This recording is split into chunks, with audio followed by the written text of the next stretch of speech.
ముగ్గురమ్మల మూలపుటమ్మ దుర్గమ్మకు ప్రణామాలు. ఈ శరన్నవరాత్రుల్లో దుర్గామాత యొక్క 3వ రూపం చంద్రఘంట. చంద్రుడు మన మనసులోని వివిధ భావోద్వేగాలు మరియు ఆలోచనల ఛాయలను సూచిస్తాడు. శుక్లకృష్ణ పక్షాలలో చంద్రుని యొక్క వివిధ దశల మాదిరిగా గంట అంటే ఏకరీతిగా శబ్దం ఉద్భవించే గంట.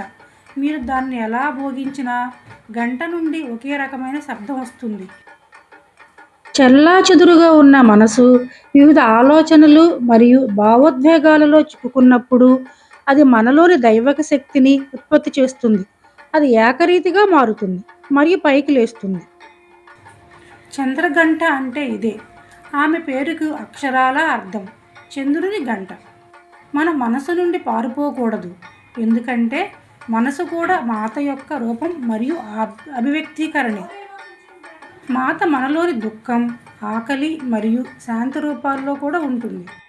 సారాంశం ఏమిటంటే ప్రియంగానైనా అప్రియంగానైనా మనలోని అన్ని ఆలోచనలు, భావోద్వేగాలు మరియు శబ్దాలను అన్నిటిని ఒక చోట చేర్చి ఒకే నాదంగా తీసుకురావటం.